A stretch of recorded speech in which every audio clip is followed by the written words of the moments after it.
Welcome to our Star Tool webinar today. My name is Jan Thomas. I am a training program manager with the Center for Technical Development, or CTD.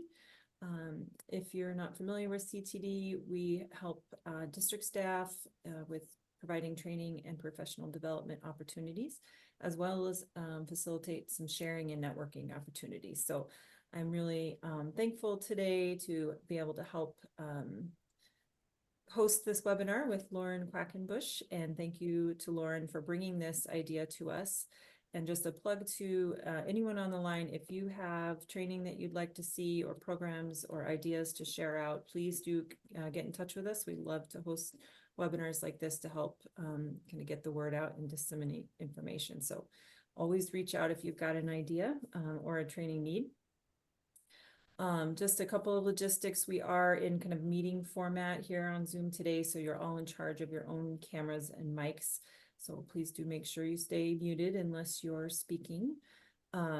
We are recording the webinar, and it'll be posted on the CTD webpage under our training library and also in our YouTube channel. And I'll share it with Lauren as well, and I'm sure they'll post it in their various places with WSDA and WSDA. So look for that recording as well as the presentation, I believe, will be posted as well. So I think just for questions, please feel free to put questions in the chat at any time or just raise your hand. I think Lauren is happy to have questions come in during the presentation and just address them as they come up. And then we also have some dedicated time at the end of the webinar to dive into some more discussion. So either way is fine. Just let us know if you have a question or comment. And I think that's everything for me. So I'm going to turn it over to Lauren to introduce herself and our webinar for today. Thanks. Great. Thank you so much, Jan. And thank you everybody for being here. Like Jan mentioned, my name is Lauren Quackenbush. I work for the WSDA. I've been with the WSDA for about a year. And my primary role has been as the manager of the STAR program. So I'm really excited to finally be able to introduce this program to who I think are really our most important collaborators, you folks with the conservation districts. So really appreciate you all being here today. And I hope that we can all learn from each other and share some information. And like Jan mentioned, if any questions come up during the presentation, please feel free to ask during the course of the presentation. Don't feel like you have to wait until the end. I'd be happy to facilitate conversation as we go along here. I'll give a quick introduction to myself. Like I mentioned, I'm with the WSDA. Prior to being with the WSDA, I worked for 15 years in production agriculture, in wine grape production for 5 years, in apple production for 2 years, and specialty crops like flowers and organic vegetables. So I have a lot of experience in actually farming and in trying to make farming more profitable. And I think that that's we're at a point with our economy and with farming in general where that is probably the primary obstruction to incorporating conservation practices that I think everybody here on this call are hoping to increase. And so the STAR program is a great opportunity to connect growers with financial incentives. And I'm excited to introduce this to you and also to get feedback, because I think that this really is, the STAR program is meant to be a coming together of different groups. While the WSDA administers the program through WSDA, through the Washington Soil Health Initiative, we bring together incentives and technical assistance partners from outside of those organizations. And so it really is a more holistic view of incentives and conservation. And I think it works best when we all work together. So go ahead and get going here.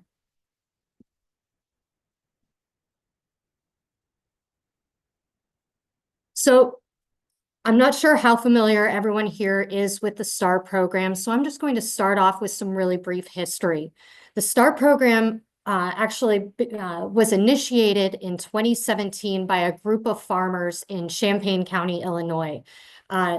What they were doing was trying to address an issue of effluent in the Mississippi River and runoff, specifically from farms, nutrient and pesticide runoff. And so in order to address that, they created this conservation assessment tool, which helped farmers to assess what practices they were doing that would positively impact the Mississippi River watershed. And from there, it expanded to all of Illinois, and then to Colorado, and recently, within the last year, to Washington. And as you can see, it continues to spread. We have Utah, New Mexico, Iowa, and Indiana are all actively developing their STAR programs, as well as the other states that you see highlighted here are in various stages of development. The STAR program itself, I'll introduce the different components of it, but it is very low. It's very grassroots in the sense that the knowledge and information that goes into it is locally driven. So as you'll learn later in this presentation, we've had a lot of local stakeholders giving input into this process now for over a year. And so while this is a almost national effort at this point, it is also very locally applicable. And I'll get into the different components there that where that standardization is really helpful for creating kind of a tidal wave of awareness of conservation agriculture and creates the possibility for interstate incentives to take root.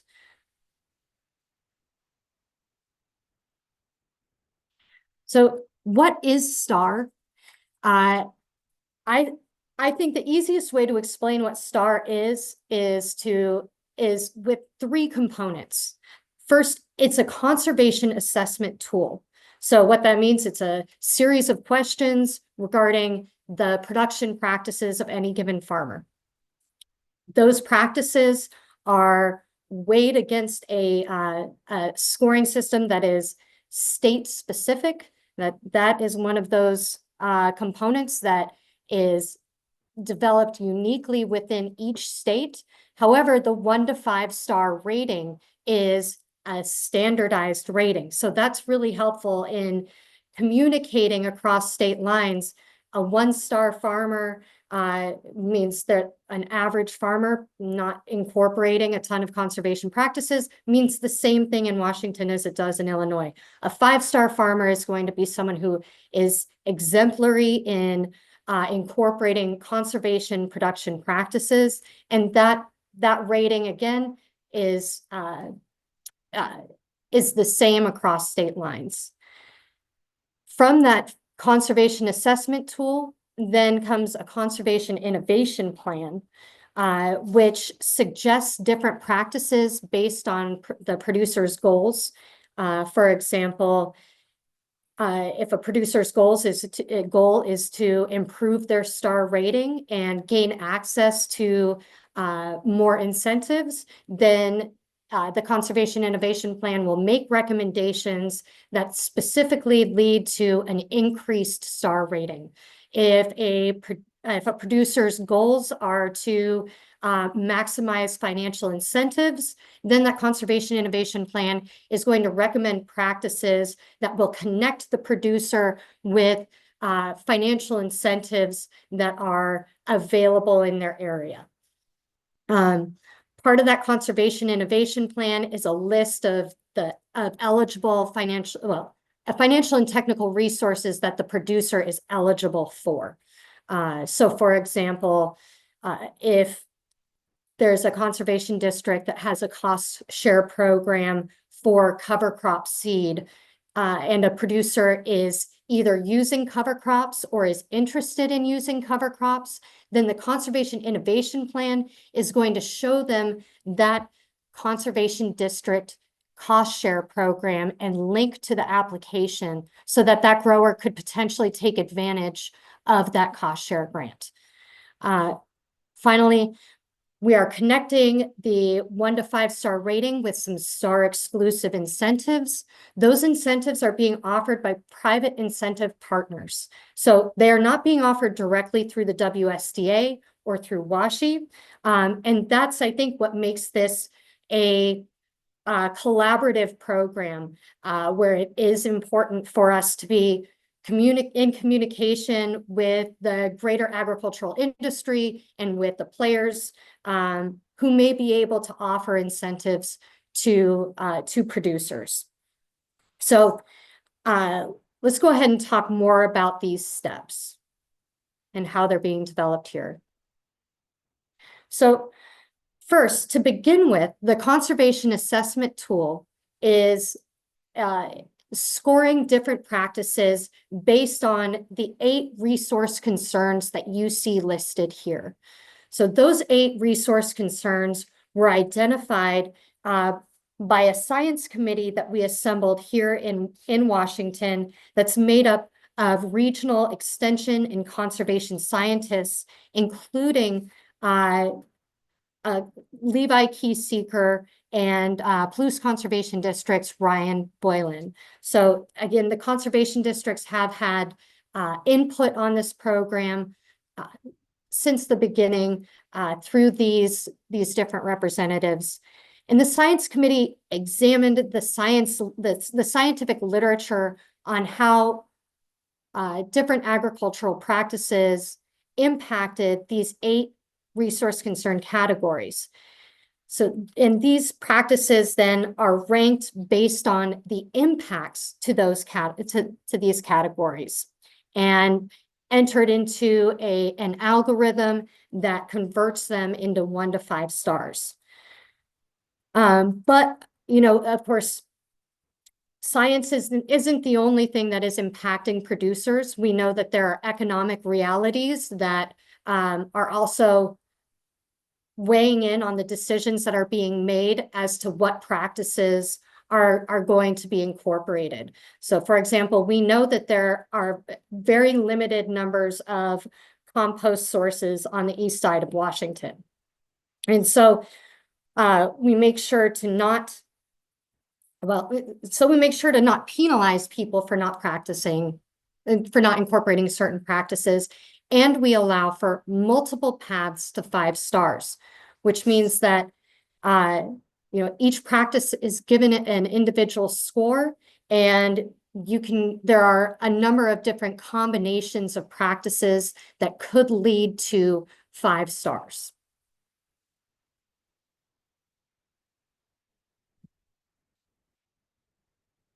So the field form, which I've mentioned, has developed since 2017 when it was first developed in Illinois, and is now incorporated as a star web tool.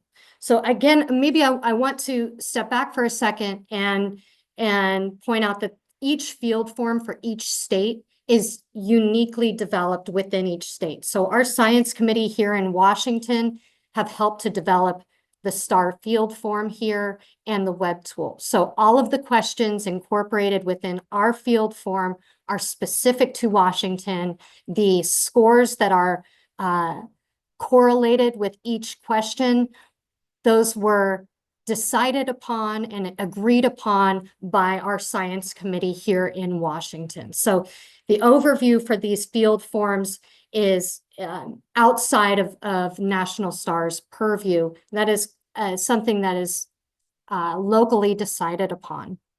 So the field form can be filled out either on a paper PDF form or online, you know, whichever is easiest for the producer. And then, as I mentioned, they have different questions on production practices. In the next few slides here, and really for a large portion of this presentation, I'm going to start to introduce some of the different components of the STAR web tool. And so, for example, what you're seeing on this slide is the first few pages of the STAR web tool that a producer would encounter when beginning to fill out a STAR field form. So they would register their account, and then they would input farm and ranch information, which may include demographics that could that could connect them to specific incentives.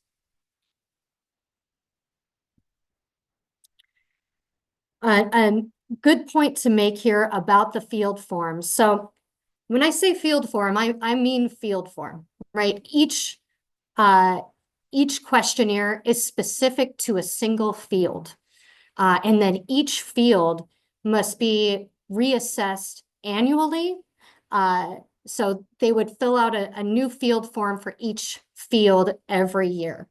However, in order to make that easier, we've made it so that producers can save their responses to a field and then import them when responding for a new field or from the previous year to the next year, in order to save them some time there.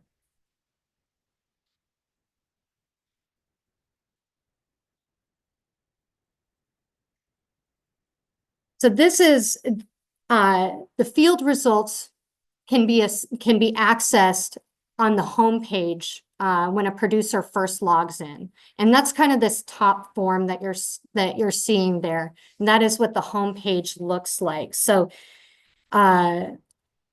each form would be listed underneath the actions, underneath the list view here, so someone could go in, click on their field form if they want to review their answers, as well as they could see how many incomplete or submitted farms they have, and then the average star rating of all of those different fields.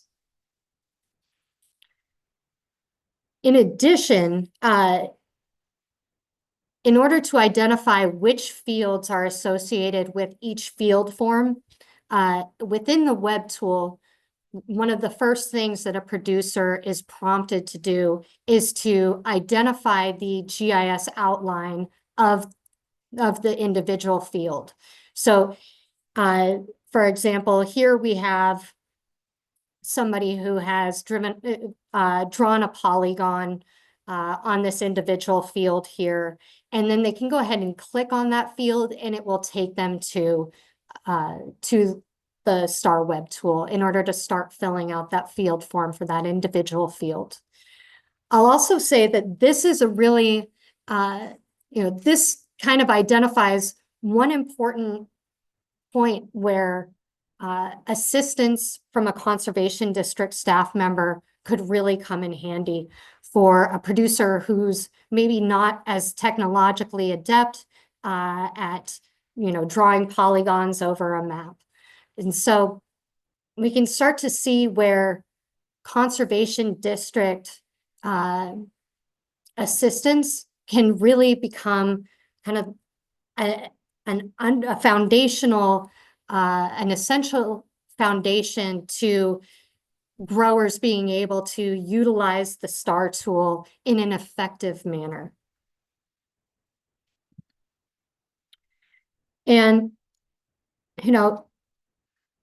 I want to bring up at this point that we want to incorporate conservation district input, and we also want to assist conservation districts with their data collection. And in order for that to happen, we understand that, conservation districts have data collection needs for different programs like VSP, and that if they could capture that information, it might help to reduce workload in other areas. And so we have a separate homepage that's specific for admin. And what admin can do within the STAR web tool is to access all of the producers who have filled out a STAR field form within their district.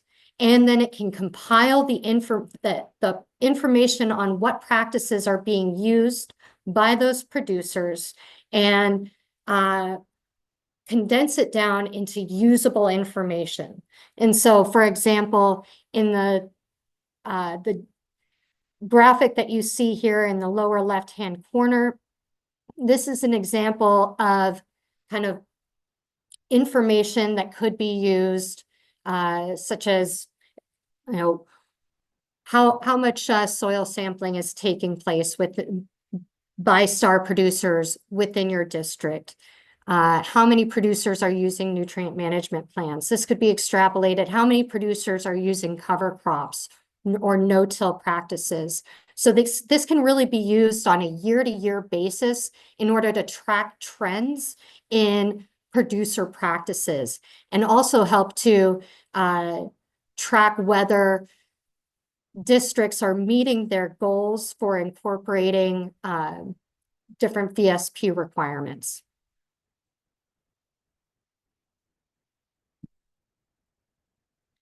So as I mentioned, I'll go ahead and walk through a few of the individual steps here. The first step, as I mentioned, is to draw the fields, draw the polygon around the fields. In order to do that, what you will do is from the home page, you'll click Add New Field. You'll find the area on the map of the field by zooming in or by entering the address, which you can do here. And then you'll turn on Select Polygons, which is going to be located over here, which I had a live version of this here so I could show you, but we will be doing a STAR web tool training later on. But this is just kind of an introduction to the tool. So you turn on Select Polygons and then draw your boundaries. And then you'll name the field, click Save Field, and from there you can move on to complete your field form. So while completing the field form, you start with a step 0, this kind of demographic information. What crop has been grown this season? Is the field owned or rented? And then this is obviously, was pulled from the Colorado field form or the web tool, where they have their own soil health programs. So ours will be unique here, but you'll navigate through each section, complete all the required questions, and go ahead and move forward here. As you complete each section, a green check mark will appear in the top left-hand corner, alerting you that which sections have been completed. As those sections are completed, they are saved, and so there's no obligation to finish the field form all in one go. Somebody can save it at a certain point and then go back and complete it at a later time. From here, as soon as all of the field form sections are completed, a STAR score will be displayed immediately after all of the sections are submitted. And as you can see, it's going to break down the scoring for each section. So, the sections here, crop rotation, conservation practices, these are from the Illinois field form. I showed you earlier the 8 resource concerns, which comprise the Washington field form. And so what this is going to do is show the producer where they may have some opportunities for improvement.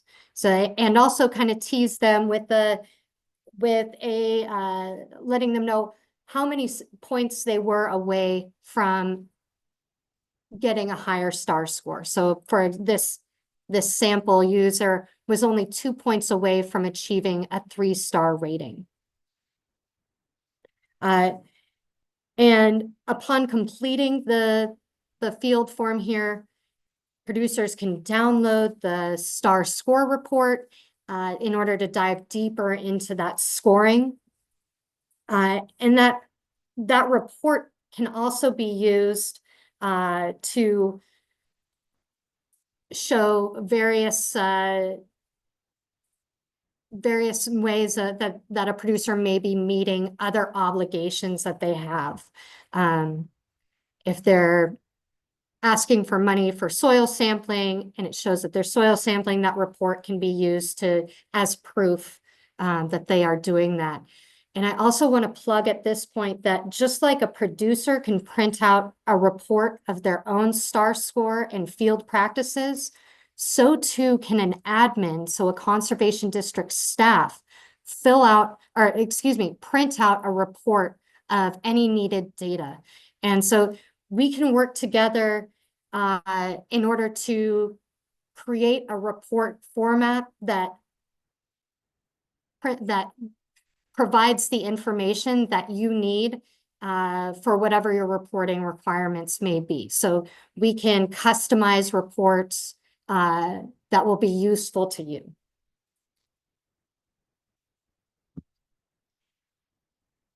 And then once the field form is complete, a producer can go ahead and start to explore their conservation innovation plan.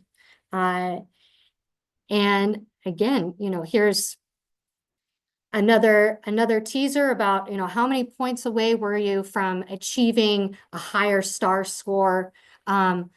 Many times, and I say many times, we have only a few incentives at this point that we are setting up, but we are tying specific incentives to certain STAR ratings. So some STAR rating or some incentives may only be available to producers who score a 3, 4, or 5-star rating.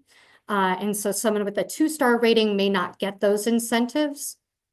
And so these kinds of notes about what practices could be used to increase a STAR rating could also potentially connect them with additional incentives.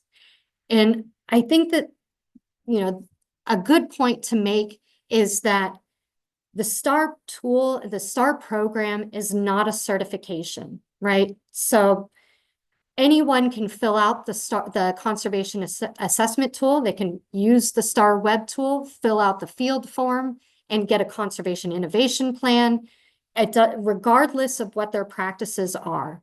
They'll be connected to available incentives that they are eligible for, regardless of what their STAR rating is.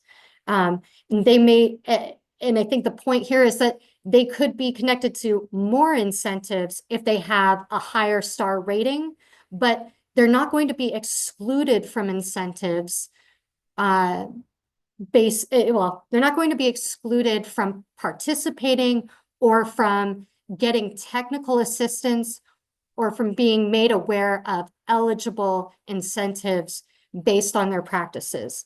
This is an open tool that we want to make available for everybody because we know that sometimes conservation agriculture, the practices that people choose to do are based on what they feel is possible and by what they can be, what kind of assistance they can get for it.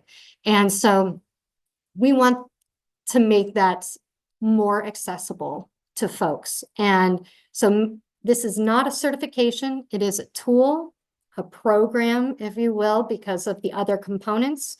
And I'm going to get into those other components now. But I do think it's important to remember that it's not a certification per se. It's not a brand, though we certainly hope to generate a market signal as this program is incorporated and developed. So the Conservation Innovation Plan has has a few goals to it, in which I've already mentioned a few of them. That we want to provide a producer with technical assistance, with access to technical assistance, and to be able to match a producer's practices or their interests to relevant available resources. But the conservation assessment tool and the innovation plan can also just be used to help a producer plan their practices for the next crop year. So it can be as simple as that. So for a conservation innovation plan, the only inputs that are needed here are for the producer to fill out their field form, and then they'll go ahead and indicate, and I'll show this in just a second, what conservation practices they may be interested in using or ones that they're already planning to use. And then the CIP is going to provide an output of local technical assistance and available financial resources. So here's that first page where a producer is going to indicate what their goals are with the conservation innovation plan. Are they in it to improve their score? Are they hoping to learn more about conservation practices? Do they need to be connected with a technical advisor? Or are they trying to access financial incentives? And then what are the main challenges they currently face in the field? This is also the first place where I can show you guys we are incorporating conservation district contact information. So this says, your star navigators are here to help. Well, a conservation district can be identified as a star navigator. So we can incorporate your a contact name, contact phone number, contact email to help producers set up a meeting in order to receive technical assistance from you.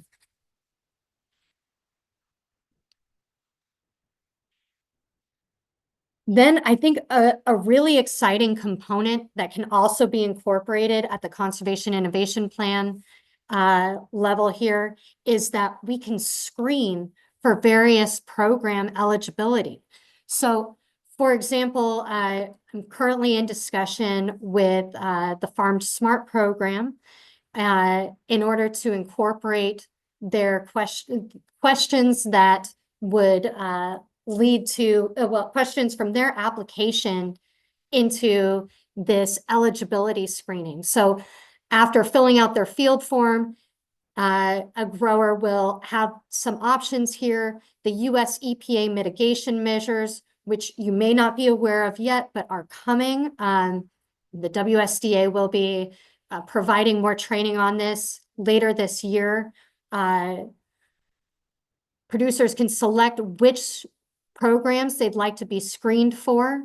And in the background, the STAR tool will go through their field form and identify through their responses whether they're already eligible for these programs, and then help to connect them to those program contacts. So yeah, for example, we'd like to include Salmon Safe here, Farm Smart, the US EPA mitigation measures, and if there are any other programs within the state of Washington that you'd like to see or that you think that would be really helpful for producers to have a screening option for, we can go ahead and write that into the web tool and incorporate it so producers can automatically screen themselves for eligibility, and it can make their application process go a lot quicker.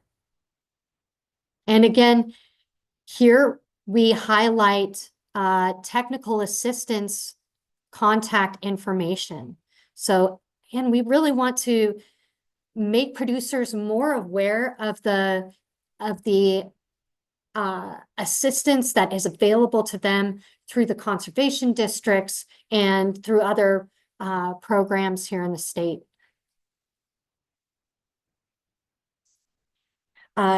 Just some some other parts here of the Conservation Innovation Plan where they're filling out different questions. Here we have the producer identify what practices they may be interested in or that they're already planning to implement.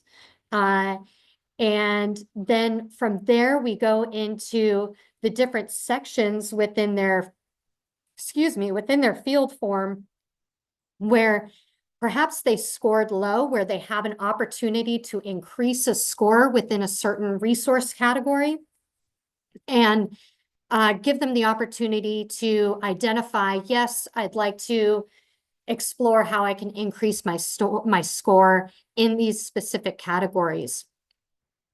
And then from there, we go ahead and this is kind of a summary of what practices they indicated they might be interested in. The green check marks are ones that they are planning to implement. The yellow check marks are those that the producer is interested in learning more about. And this is helpful, I think, not just for the producer, but also for their technical advisor, who can look at this and identify what kind of assistance these folks would need.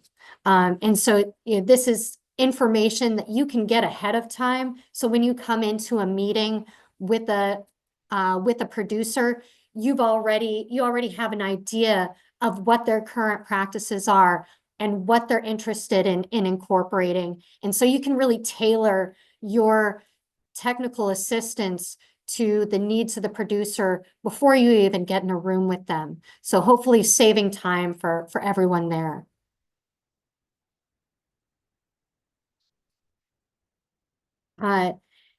Then what you can do finishing filling out that Conservation Innovation Plan questions, taken to a list of eligible resources, and producers can identify which resources that they're interested in. They can save those resources. So here on the left-hand side, can star those and say, I'm interested in this program for this field. And then when they go back to their homepage in the future, these resources are going to be saved underneath that field. So they can go back and continue to explore those programs, find the application forms, get links to or connections to contact information for those programs. But this really is that connection to technical and financial resources that we want to make easier for the producer. And so in addition to this list of eligible programs and incentives, they also get a list of general programs and resources that are available that they may have interest in.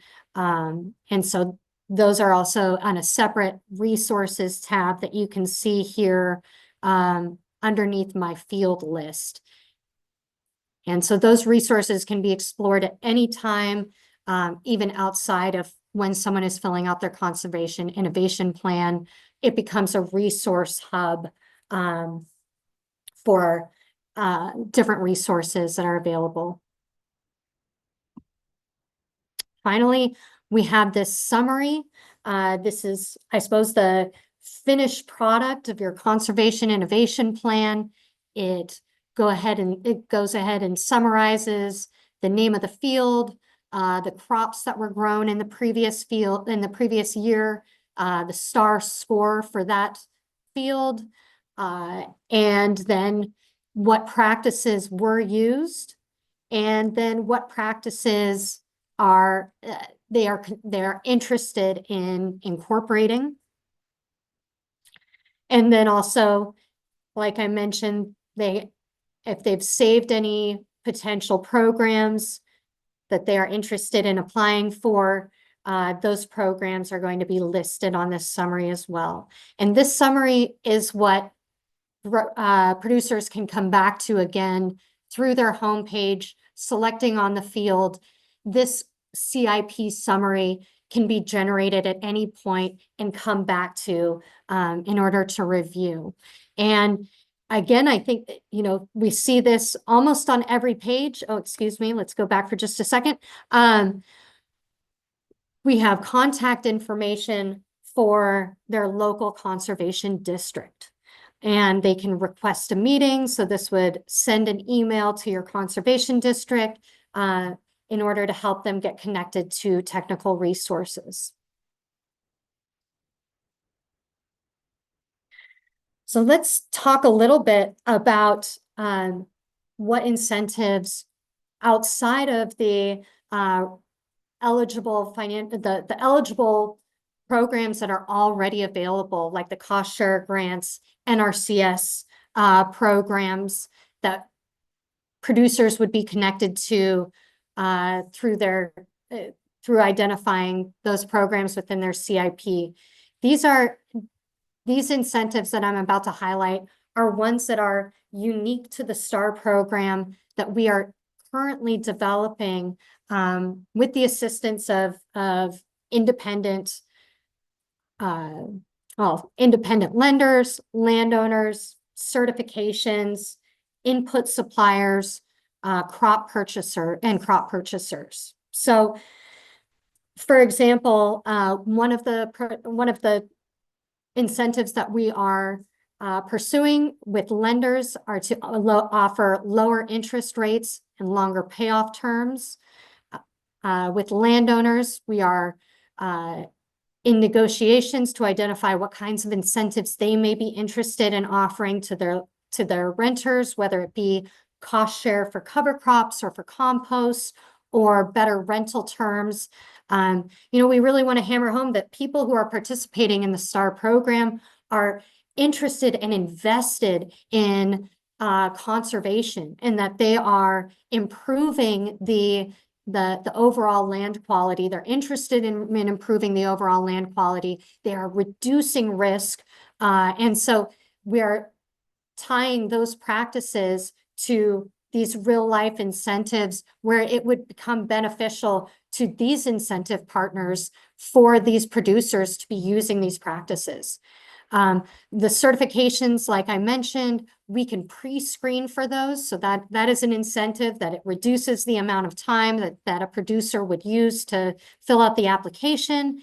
And we're also pursuing additional application points for STAR producers, whether that be tied to specific STAR ratings or not. This is going to be each of these incentives is tailored to the individual incentive partner. So there's no one size fits all. We are negotiating individually with different companies, different certifications to identify what kinds of incentives work the best for them and under what conditions.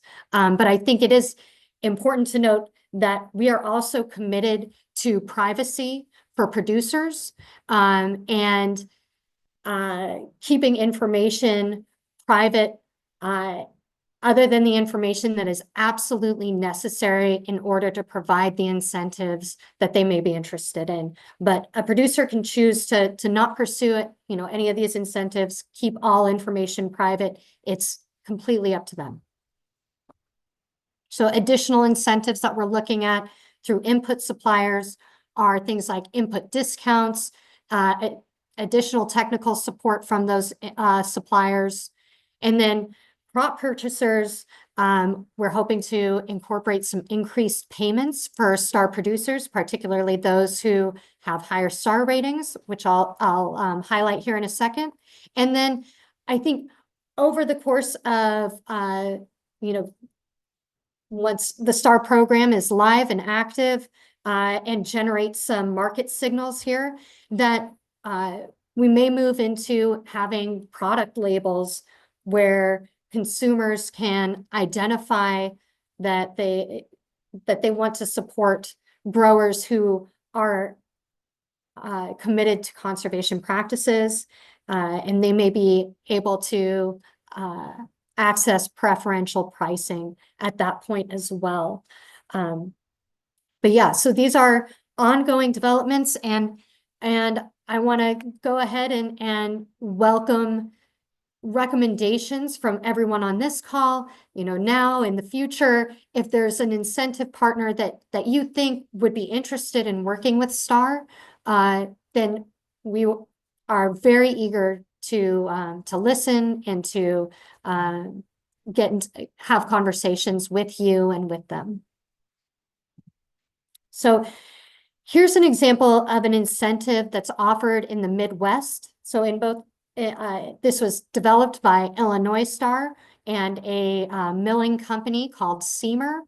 And what Seamer has done here is that they are offering an additional price per acre, so a purchase price. So for a grower who's growing wheat, and they get 5 stars, they're going to get $25 more per acre for that wheat than a non-star producer.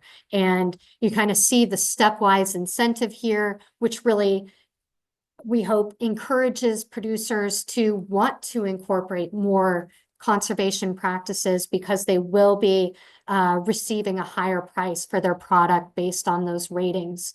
And also potentially that they want to incorporate this, a star rating on additional fields, because there's no obligation for a producer to enroll all of their fields all at once. They can use this to explore practices on individual fields as they see fit. And that can be a really useful way to identify which practices they may actually want to incorporate on a larger scale. So here I want to, start to, build a bridge between STAR and the conservation districts, because we share a lot of the same goals. We all want to increase the use of these conservation practices. We understand that a lack of financial support is a primary barrier to incorporating those practices. And we want to connect producers with the financial and technical support that they need in order to make conservation an easier reality to incorporate. So with that said, I think that there are a lot of opportunities for STAR and conservation districts to collaborate. And again, we want to make this a two-way street. I think that there are things that conservation districts can do that as a larger, the WSDA, STAR as a whole, conservation districts are just better equipped to work on a local scale, and to be able to speak to producers directly where they're at. And so, for example, having conservation districts include flyers at their offices, or providing technical support to conservation or to STAR growers. Those are all things that you folks are already doing as far as supporting growers, and are the best equipped and most knowledgeable to do. And we want to support you folks by providing the training that you need in STAR. So this is, this webinar is one part of that. But we also want to make sure that we are promoting conservation districts in every possible place that we can. So this is a screen grab from the Washington Soil Health Initiative's resource page, where we already have conservation district cost share grants and equipment share programs listed and linked to. And we will be carrying over these links into the Conservation Innovation Plan and the resource page within the STAR web tool. And then again, offering conservation districts this opportunity to use data tracking on producer practices in order to help you folks meet your own data needs. So again, additional opportunities for collaboration here. As you can see with the STAR web tool, some producers may need help with filling it out.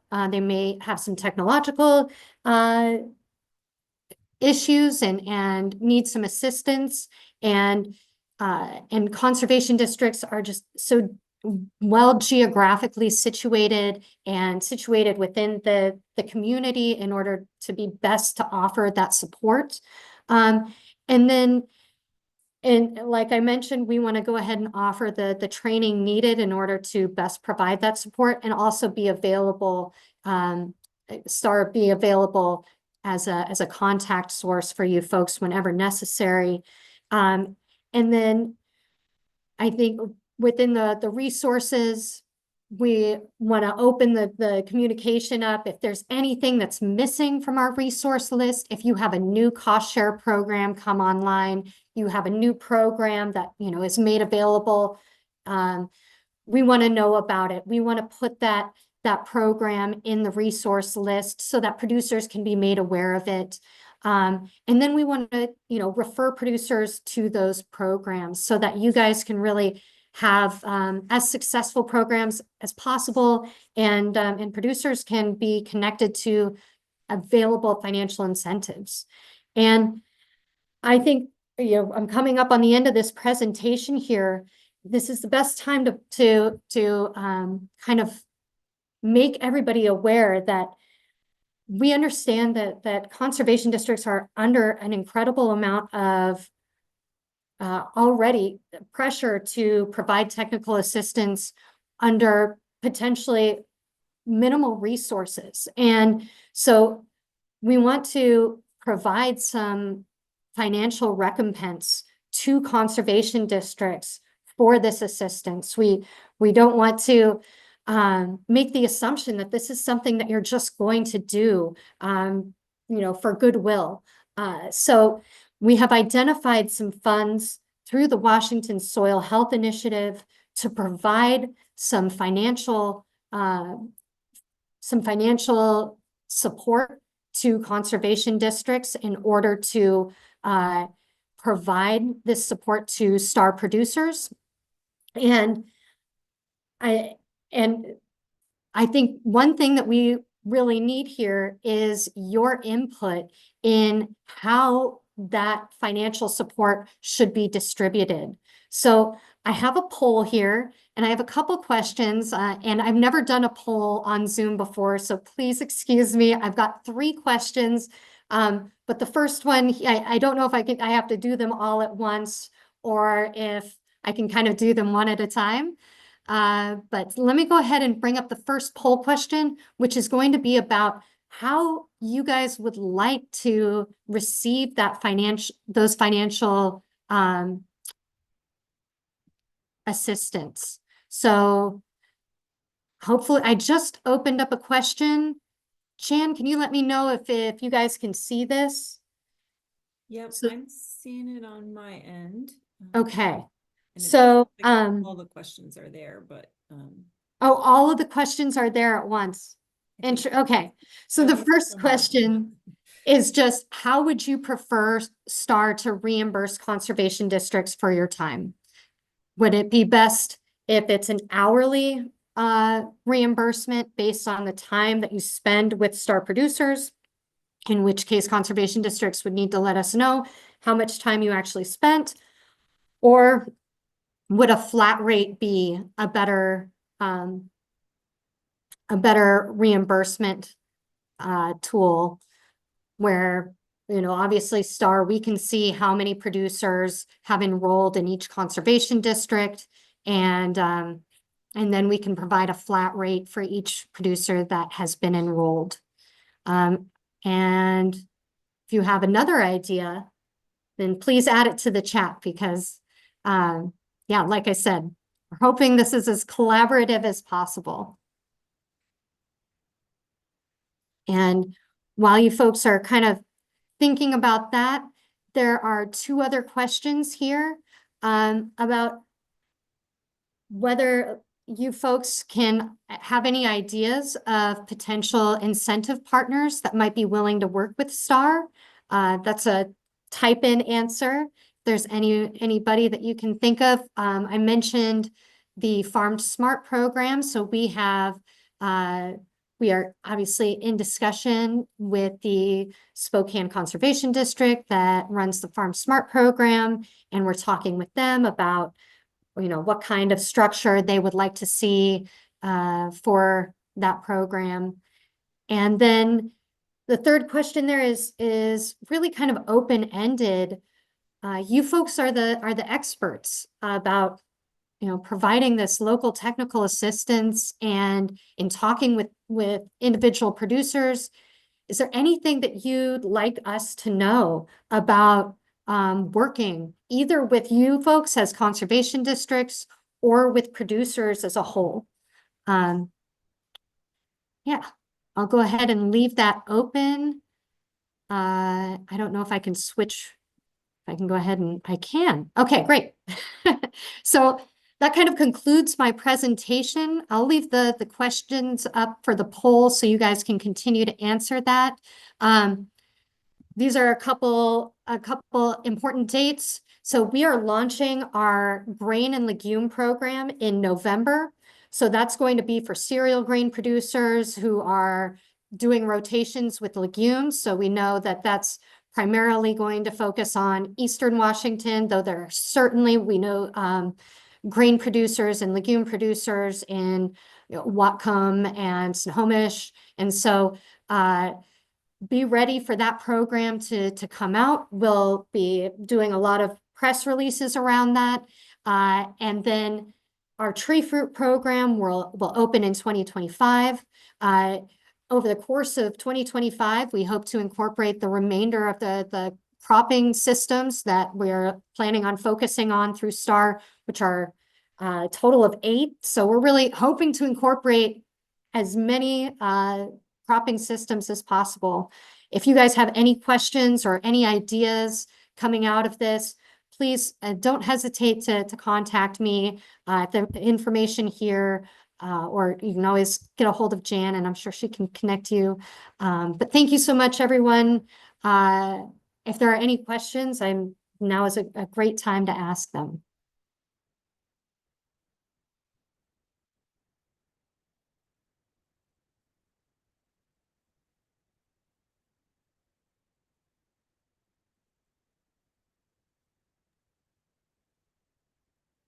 Don't forget, you can just raise your hand or even come off mute. We're a small enough group. I think we can do that too. So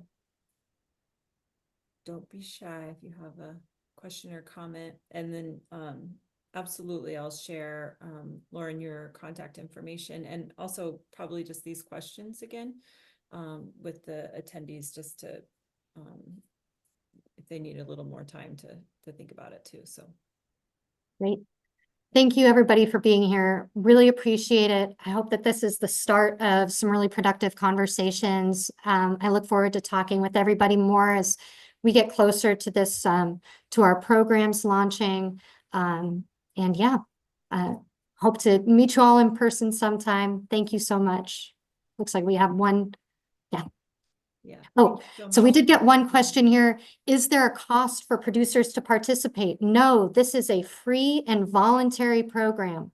So the web tool is available, and the people can fill out the field form, receive their conservation innovation plan, be connected to all of these different resources and incentives without having to pay anything. So, and again, that's something that kind of differentiates the STAR tool from a certification program. We really want to expand access to conservation information.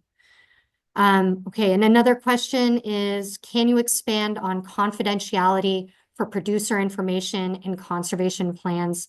Yes, thank you for that question. So confidentiality, I think, is something that is of primary importance to a lot of producers, especially when we're looking at a program that is obviously kind of admin at a state level. We want people to feel comfortable in responding to these questions. And so the information within like the admin webpage and the data tracking that we can provide to conservation districts will provide percentage information on which practices are being incorporated, but that will be divorced from the individual producer information that is used to compile that. So while you're working one-on-one with the producer, you can see their conservation innovation plan if they bring it to you, or if they've logged in, and you can review it together.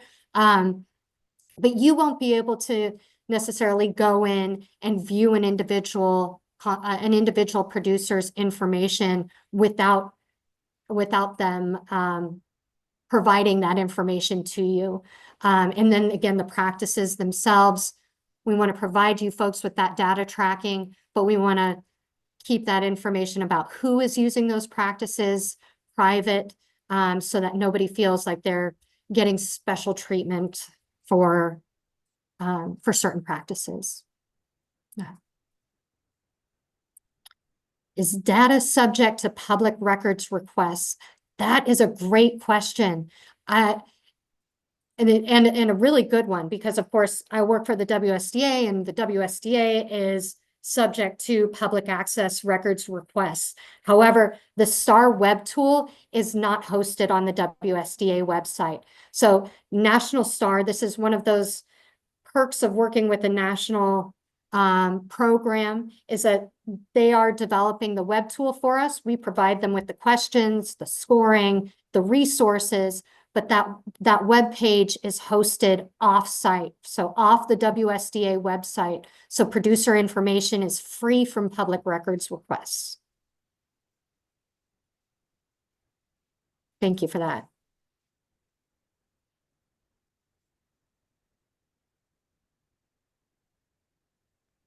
I know that we're about 5 minutes over here. I don't want to keep us all too late. Thank you all so much for joining. If you have any more questions, please reach out to me. Thank you all so much.